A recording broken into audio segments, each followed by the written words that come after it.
প্রত্যেকটি মানুষের জীবনে পরিবারের ভূমিকা অত্যন্ত গুরুত্বপূর্ণ। একজন ব্যক্তি পরিবার থেকে যেমন স্বীকৃতি পায়, ঠিক তেমনই পরিবার থেকে সব কিছু শিখে থাকে। পরিবার সকল মানুষকে একত্রিত করে এবং সকলেই একে অপরকে সুখে দুঃখে সমর্থন করতে পারে। তাই সবার আগে পরিবারের সবাইকে ভালোবাসতে শিখুন, তবেই না পৃথিবীর বাকি লোকেরা আপনাকে ভালোবাসবে।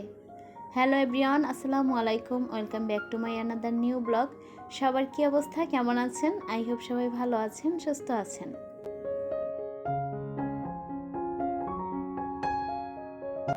সংসারটাকে মাঝে মাঝে যুদ্ধক্ষেত্র মনে হয়।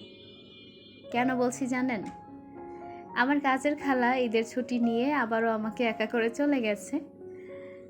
তো গত ঈদে যখন ছুটি নিয়েছিল, তো তখন বলছিল যে আমি 10 দিন থাকবো ছুটিতে। তো ভাগ্যক্রমে সে 7 দিন থেকেই চলে এসেছে। তো মনে করছিলাম কি যে এই ঈদে হয়তো বা আর যাবে না। তো হঠাৎ সেদিনকে উঠে বলে যে আমি কিন্তু শনিবার চলে যাব। তা আমি তো শুনে সেই মানে কি বলবো, আকাশ থেকে পড়ছি, মনে করছি যে যাবে না। তো হঠাৎ করে যখন এই কথা শুনলাম, তখন কিন্তু অনেকটাই চমকে গেছি।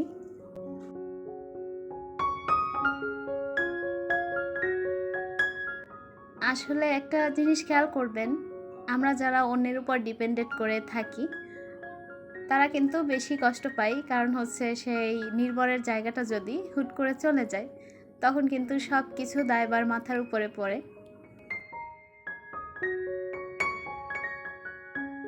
তো যাই হোক, যেহেতু চলে গেছে, আর ঈদের দিন যেহেতু সবাই কম বেশি ছুটি নিয়েই থাকে, তবে এই যে নির্ভরশীলতার যে ব্যাপারটা, ওইটা একটু নির্ভর করতে করতে ভুলেই গিয়েছিলাম যে এই কাজগুলো আমাকেও করতে হতে পারে।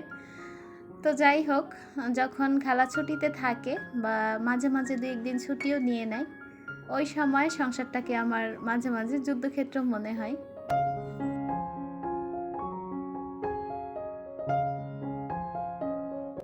তো যেহেতু খালা বাসায় নেই, আসবে না, ছুটিতে আছে, তো সব কিছু মিলিয়ে কিন্তু সকাল থেকে একদম ধৈর্য্যের মধ্যেই ছিলাম। সব কিছু যদি শেয়ার করতাম তাহলে হয়তো বা আপনারা 1 ঘন্টার একটা ভিডিও পেতেন, কম সম হলেও। তো সেগুলো তো আর শেয়ার করা সম্ভব না। আর এখানে হচ্ছে সেই কাজগুলোই শেষ করে তারপর রান্না করতে চলে এসেছি।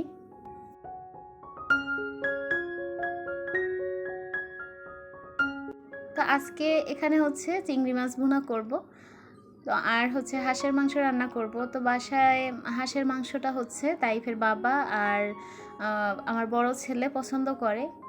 আর আমি হাঁসের মাংস কখনো খাইনি আর খেতেও পারি না।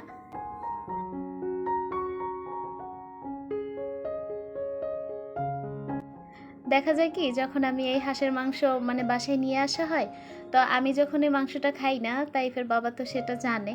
তো পাশাপাশি সে কোনো কিছু আমার পছন্দের নিয়ে আসে, এই ব্যাপারটা আমি সবসময় লক্ষ্য করেছি।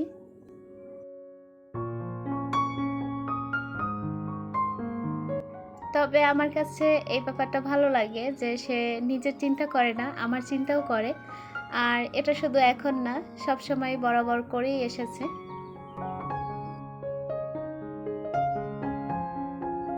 তো সকালে যখন বাজারটা নিয়ে আসছিল, তো আমি দেখে বলছিলাম যে দেখো, বাসায় তো চিংড়ি মাছ ছিল কিছু, ওটা দিয়েই আমার চলে যেত, শুধু শুধু তুমি এতগুলো টাকা কেন খরচ করতে গেলা? তো তখন একটু হাসি দিয়ে বলল যে দেখো, হাঁসের মাংস আমার পছন্দ, এটা যেমন ঠিক তেমন চিংড়ি মাছটাও তোমার পছন্দ। তো হাঁসের মাংসটা যদি রান্না করো, ওটা দেখা যায় আমার খেতে খেতে 2-3 দিন লেগে যাবে। তো এই জন্য তোমার জন্য চিংড়ি মাছটা নিয়ে আসছি, যাতে আমার হাঁসের মাংসের সাথে সাথে তুমিও চিংড়ি মাছটা 2-3 দিন খেতে পারো।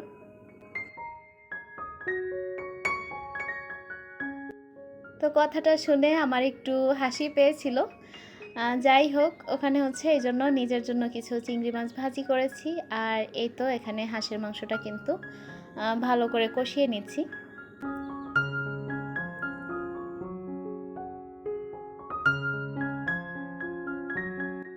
আমি জানি না আমার সাথে কোন কোন আপু এবং ভাইয়েরা ভিডিওর এই অবধি চলে এসেছেন। যদি থেকে থাকেন তাহলে প্লিজ আমার ভিডিওতে একটি লাইক দিয়ে তারপর ভিডিওটি কন্টিনিউ করবেন। আমার চ্যানেলে যারা নতুন জয়েন করেছেন, আমার ভিডিওর কোনো অংশ যদি সেই সব আপু এবং ভাইদের কাছে এতটুকু ভালো লেগে যায়, প্লিজ আমার চ্যানেলটি সাবস্ক্রাইব করে আমার পাশেই থাকবেন।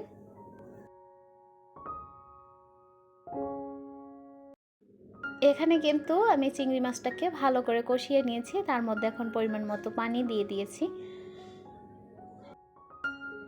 এখন যেহেতু কুরবানির ঈদ, তো এই সময়টায় কি ঢাকা শহরে তেমন একটা মানুষ নেই, তো এই জন্য গ্যাসের তেমন কোনো সমস্যা দেখতে পাচ্ছি না 2-1 দিন ধরে। তো খুব ঝটপট করেই রান্নাটা করতে পেরেছি। ওখানে কিন্তু আমার হাঁসের মাংসটা আমি একদম কমপ্লিট করেই নিয়েছি। সব কিছু শেয়ার করতে পারিনি, কারণ হচ্ছে ছেলেটা একটু ডিস্টার্ব করছিল, যার কারণে ক্যামেরাবন্দি করা হয়নি সব কিছু। তো ওখানে মাংসটা রান্না হয়ে গিয়েছে, আর এই তো এখানে চিংড়ি ভুনাটাও কিন্তু হয়ে গেছে। তো এই তো রান্নাবান্না শেষ করে গোসল সেরেছি, নামাজ সেরেছি, তারপরে তাইফের বাবাকে এখানে খেতে দিব, সেটাই রেডি করছি আর কি। তবে হাঁসের মাংস রান্নাটা কিন্তু মাশাল্লাহ অনেক ভালো হয়েছে। আমি যদিও খাই না, কিন্তু দেখে খুব ভালোই লাগছিল। তো যাই হোক, ওখানে খাওয়া দাওয়ার পর্ব শেষ করে আমি ঈদে যে শপিংটুকু করেছিলাম সেটুকু কিন্তু আপনাদের সাথে শেয়ার করা হয়নি। শেয়ার করব বলে আর শেয়ার করা হয় না।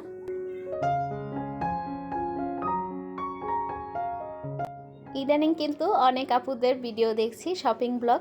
অনেকে অনেক কিছু কিনেছে, অনেক পরিবারের জন্য অনেক কেনাকাটা করেছে।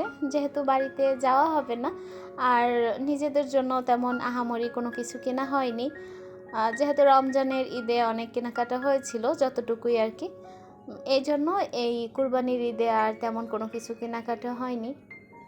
আর আমরা যেহেতু মধ্যবিত্ত ফ্যামিলি, তো এখানে হচ্ছে আয় বুঝে ব্যয় করাটাই হচ্ছে আমাদের সবসময় একটা নীতির মধ্যে থাকে। আর ওইটা মাথায় রেখে আর কি সবসময় চলার চেষ্টা করি।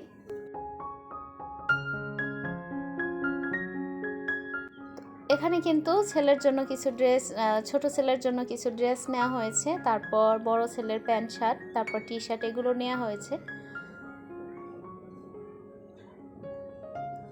এই যে ড্রেসগুলো দেখতে পাচ্ছেন, এগুলো পরে ও খুব আরাম পাবে এমন কিছু ড্রেস নিয়েছি।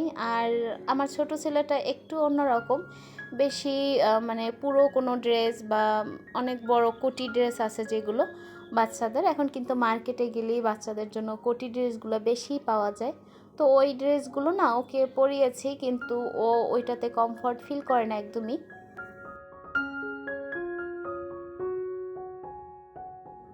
আসলে বাচ্চারা দেখবেন কি, যে ওরা যদি ড্রেস পরে একটু কমফর্ট ফিল না করে, তাহলে কিন্তু ওই ড্রেসটা পরে মোড়ামুড়ি মোছড়ামুছড়ি করে দেয়, মানে খুলে ফেলার জন্য।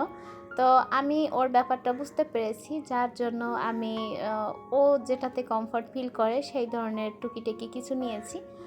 আর এখানে দুটো ছোট মেগি ড্রেস নিয়েছি ওর জন্য, সুতির কাপড়ের, সব সময় ও বাসায় ইউজ করতে পারবে এই জন্য। আমার কাছে এই কাপড় দুটো খুব ভালো লেগেছে, একদম সফট ছিল।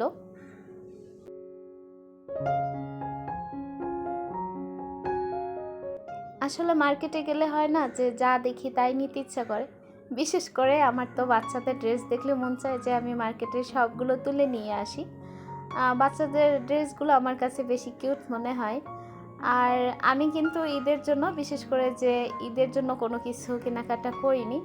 তবে যেহেতু কিছুদিন আগে আমার একটা বিশেষ দিন গিয়েছে, বিবাহবার্ষিকী, তো ওই দিন যে বলছিলাম যে শপিং করে দিয়েছিল, তো আমাকে কিন্তু এই ড্রেসটাই কিনে দিয়েছিল নিজের পছন্দে। আমি কিন্তু বলেছি এবার ঈদে আমি কোনো ড্রেস নিব না, কারণ গত ঈদে যেটা নিয়েছি যেগুলো, আর মাঝে মাঝে নেওয়া হয় যেগুলো হয়তো বা আপনাদের সাথে শেয়ার করা হয় না। তো এই জন্য হয় কি, যে আমি বলছি যে আমি কোনো ড্রেস নিব না। যদি আমি বাড়িতে যেতাম তাহলে একটা কথা ছিল। তবে এই ড্রেসটা আমার কাছে বেশ ভালোই মনে হয়েছে। এই ওড়নাটা বিশেষ করে আমার কাছে অনেক সুন্দর লাগছে,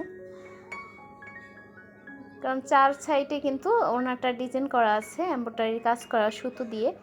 আর ভিতরটা কিন্তু প্রিন্টের মতো, কোনো কাজ নেই ভিতরে।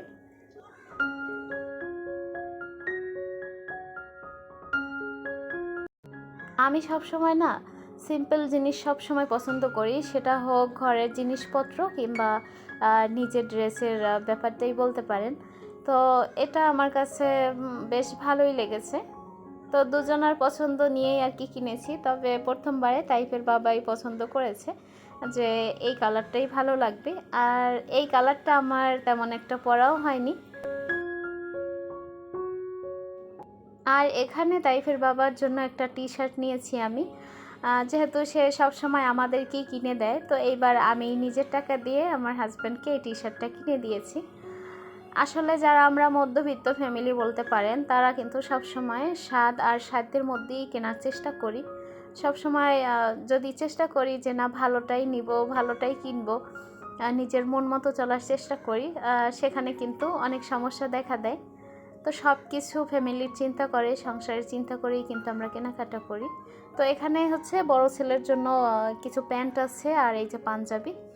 তো ওর জন্য কিছু কেনাকাটা হয়েছে, যেহেতু ও একটু বড় হয়েছে আর বাহিরে একটু চলাফেরা করে বেশি, সেই জন্য। আসলে আমার কাছে মনে হয় যে একটা মেয়ের বিয়ের পরে তার সংসার আর সন্তান নিয়েই সবসময় ভাবা উচিত। তো আমার সন্তানের সুখটাই আমার কাছে সবসময় বড় ছিল, এখনও আছে, আর ইনশাল্লাহ ভবিষ্যতেও থাকবে যদি আমি বেঁচে থাকি। তো আসলে মধ্যবিত্ত ফ্যামিলিতে যারা আমরা বউ, আমাদের ঈদ বলে কোনো কিছু থাকে না। তার মধ্য থেকেও যতটুকু সাধ্য থাকে স্বাদ আর সাধ্যের মধ্যে নিয়েছি। তো এই তো ছিল আমার আজকের ব্লগ, আশা করছি আপনাদের কাছে ভালো লাগবে। তো সবাইকে ঈদের শুভেচ্ছা জানিয়ে আজকের ব্লগটি এখানেই শেষ করছি। আল্লাহ হাফেজ, আসসালামু আলাইকুম।